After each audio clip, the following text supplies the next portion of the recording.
of them goes towards their batteries. And while this thing does start from £33,000, after taking into account a £3,500 government grant, it's still actually relatively cheap compared to other electric cars like the Tesla Model 3 and Jaguar I-Pace, considering the amount of batteries it actually has on board and the range you can get from it. Now, if you want to see how much money you can save on a new car, click on the pop-out banner in the top right-hand corner of the screen, or follow the link below the video to go to carwow. The e-Niro may be a very futuristic electric car, but it doesn't look all that futuristic. I mean, the only thing that differentiates it from the normal Niros, look, some blue accents there. You've still got the old same fake vents at the back. Down the side as well, it's pretty much exactly the same. So it's got that whole smallish SUV vibe going on. At the front, you do have some more bluey bits there to just go, hey, look, I am eco-friendly. And some more here, but I'll point this out.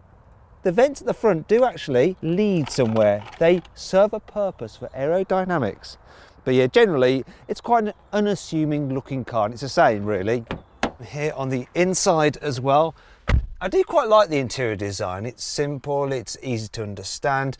Quality is generally pretty good. All the major touch points are soft enough. This e-Niro does have one difference though over the normal car, and it's this center console here with your gear selector, which is a rotating knob. I say gear selector, it's not actually got any gears, this car's, but it's your forwards, backwards, or put it into neutral. It's all very logically laid out, this cabin.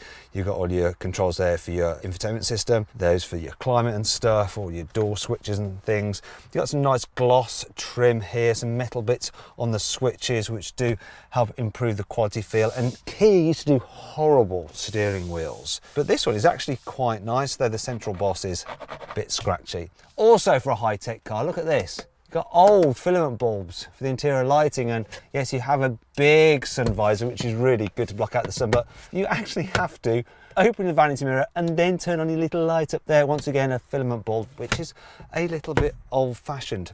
Anyway, let's talk about this car's equipment list. There's only one trim level of e-Niro, and it's fully loaded.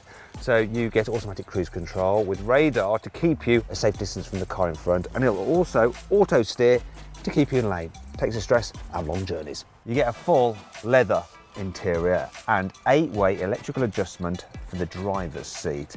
And the front seats and the steering wheel are all heated. There's some JBL speakers for them banging tunes now, innit? There's also front and rear parking sensors, plus a reversing camera, and of course, this 8-inch touchscreen, which includes TomTom satellite navigation. It's also got Apple CarPlay and Android Auto. Seeing as that's the specification covered, let's talk about one of the main features of the car which you're going to be using every day, and that's the infotainment screen. So the screen's a little bit dull, but it's clear, and the menus are logically laid out, and the shortcut buttons mean you can just quickly navigate between different functions very easily while you're driving. The whole system is quite easy to use. The only problem is that the satellite navigation doesn't have pinch to zoom. It's really annoying. The voice commands work okay, but you have to use specific phrases. It's quite limited of actually what you can do with it.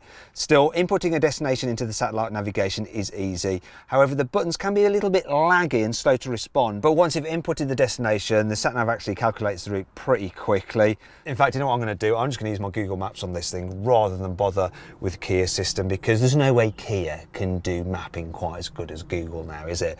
That said, this infotainment system is pretty good, but if you want to see the best infotainment system fitted to an electric car, just click up there on the pop-out banner in the top right-hand corner of the screen, or follow the link below the video to watch my detailed in-depth review of the Tesla Model 3. Now let's move on to practicality here in the front of the e-Niro, and it's actually pretty good. I've got big door bins, that's a 1.5 litre bottle, that's impressive. I've got a little storage area there for my mobile phone. It's got wireless charging as well, but if you don't have that functionality with your phone, you've got a 12-volt socket there, you've got a USB there, and then another USB which is covered up for some reason. I'm a little bit shy of having two on show. Also, there's a big storage area here. There's some storage under here as well with a 12-volt socket. That's where I'm keeping my van true. Look, it's a dash cam. That's come in handy. I've caught some good stuff on this, and I'll maybe show you at a later date. There's also some storage under here as well, and I like this. The cup holders are very clever. Yes, they'll hold a cup of coffee. They're not too deep, but you press this button, look, little thing that holds it in place, and there's a slightly thinner one for those narrow bottles so they don't fall over. Maybe they do fall over if you go like that with them, but hey, that's a little bit unfair. In terms of the seating position, there's loads of adjustment in it. You can really take the seat quite a way back. So if you've got dead long legs, you're gonna be fine. I can't even touch the pedals now, and you can jack the seat up quite high if you're short and you need to see out. And this car also has lots of adjustment in the steering wheel. That is quite a lot. It's easy to get comfy when you're driving, but what about if you're in the back seats? Yeah, well, let's go find out, shall we? Now, the rear doors do open fairly wide. That makes it easy to get in, and because the car is at that perfect height between a tall SUV and a normal hatchback, it's simple to just flop into position. And look at this, loads of knee room. Footwells are huge as well, which is great. Headroom, look, there's plenty of that as well, so people over 6 foot will be fine back here. If you need to carry 3 people at once, there isn't that much of a hump in the floor, so there's plenty of space for everyone's feet. Also, the car's wide enough to be able to fit 3 people in the back, and it's not too uncomfy. It's doable. If you want to carry a baby, well, it's dead easy to manoeuvre a child seat into space. The problem is trying to locate the ISOFIX anchors because they're a little bit hidden between the seat cushions. That's the only problem. Now, if you have 2 child seats in the back, there isn't really much room between them to fit a person. So that is a slight problem if you need to carry 3 adults and 2 kids at the same time. Another thing that's a problem is the fact that, look, there is no charging facilities back here at all. That's annoying.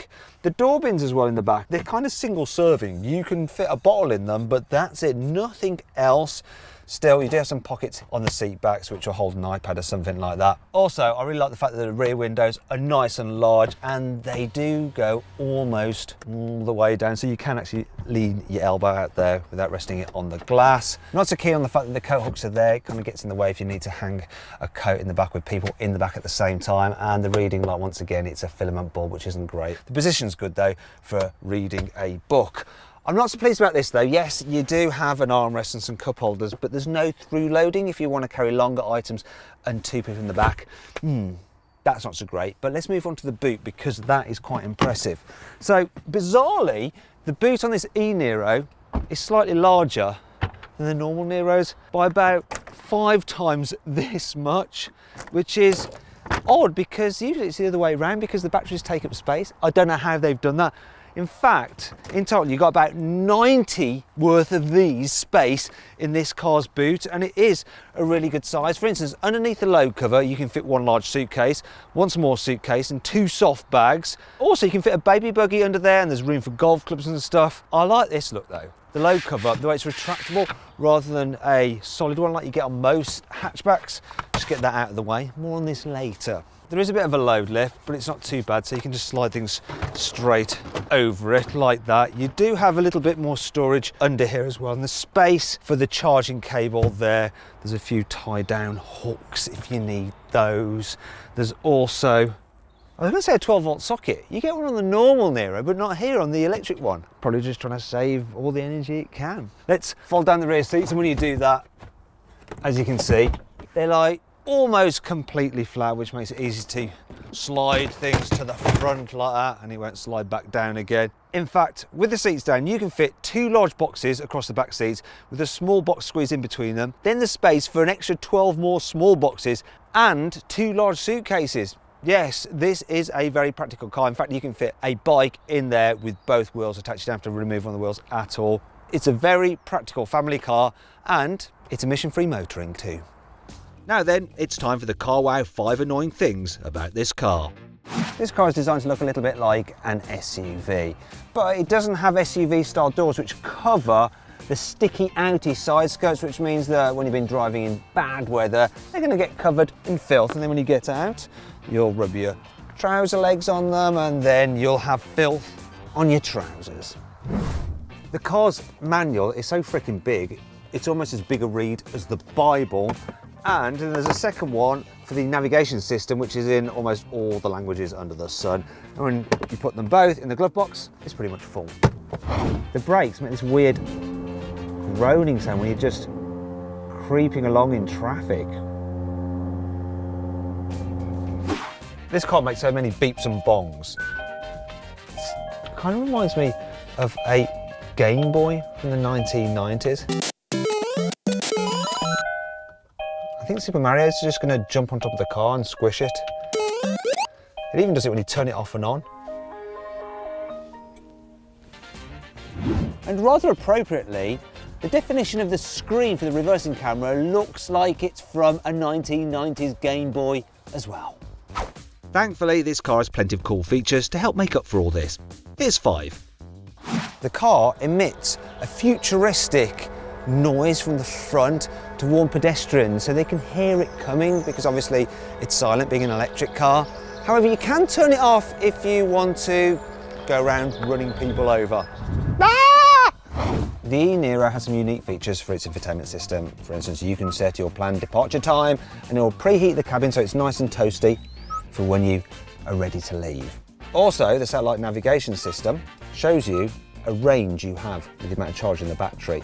And when you're driving along, it can tell when you're approaching a junction or maybe going down a hill, and it'll give you a little warning in the driver's digital display to lift off the accelerator to help conserve fuel. Also, the car will log how much carbon dioxide you've saved by driving this EV compared to a normal internal combustion engine car of the same size.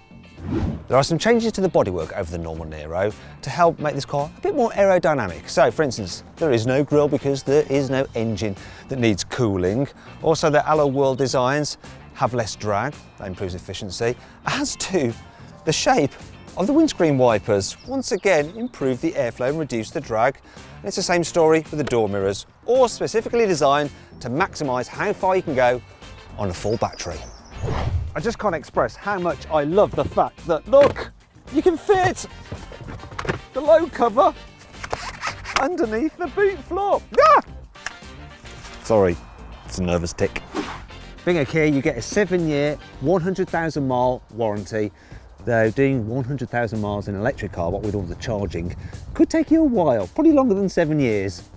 There's only one version of the e-Niro, and it has a 200 horsepower electric motor and a load of batteries. There's actually almost half a ton of batteries. 294 cells in total if you want to charge it using a normal 3-pin socket that you'd have at home.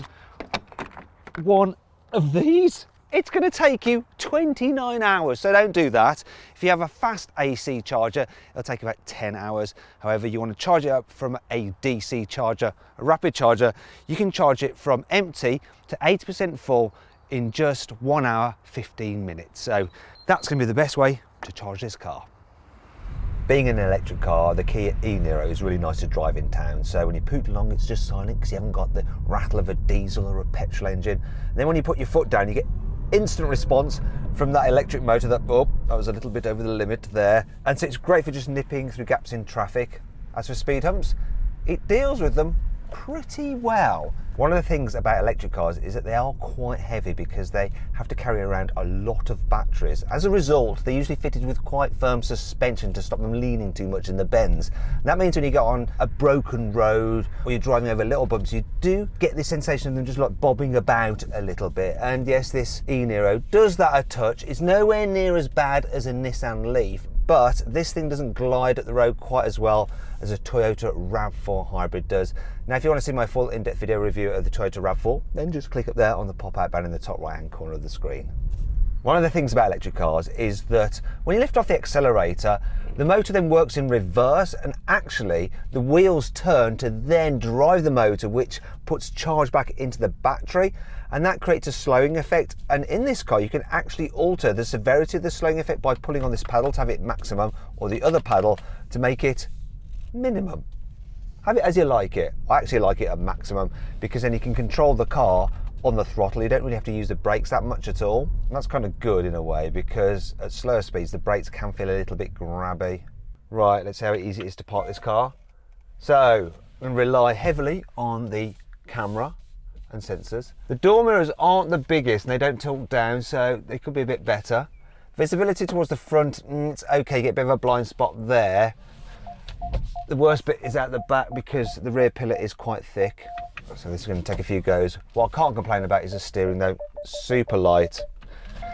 So it does mean that if you have to do quite a few manoeuvres like I'm doing now, it ain't too bad. But I think I did that actually all right.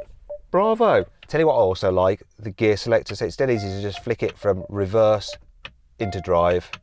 Anyway, let's get on with the final town test.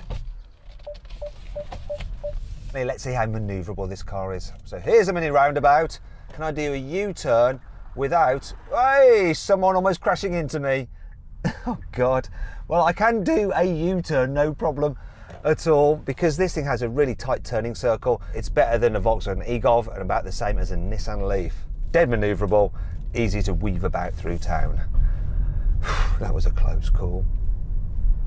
The e-Niro is pretty relaxing on the motorway. Obviously you haven't got an engine droning on, so your ears then pick up other noises such as road noise, which seems a little bit more than in something like a Volkswagen e-Golf. Still, the range in this car is way, way better than the VW. It will do about 250 miles between charges, which is pretty impressive. As for the comfort, goes over bumps well when you're going quickly. The seats though feel a little bit overly firm and not that supportive, so I don't know how many miles I could do in these. What I do like about it though is the overtaking power. So once again, the instant response for the electric motor. I'm doing 50 miles an hour, I'm gonna floor it, add 60, and that is 70. That is quick. Now it's time to find out what the e-Niro is like on a twisty road.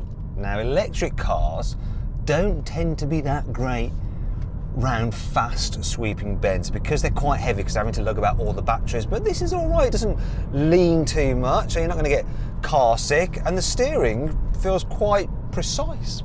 That's good. The only thing that's perhaps not good is that when you go into a corner quite slowly, and if you suddenly accelerate, I don't know if you heard that, that's the front wheels just suddenly spinning and losing grip because you've got instant power from the electric motor. Also, if the surface is a little bit rough and you're accelerating while turning, you can feel the steering wheel like tugging like that. And there's no way this car is as fun to drive or as sporty feeling as a Jaguar I-Pace. And if you click up there on the pop-out bar in the top right-hand corner of the screen, you can see my full in-depth video review of that car. So then, what's my final verdict on the Kia e-Niro? Should you avoid it? Should you consider it? Should you shortlist it? Or should you just go right ahead and buy it? Well, I reckon you should shortlist the Kia Niro. It might not be the most futuristic looking EV, but it's a really good electric car. Do you agree with my verdict? Let me know in the comments section. Also, please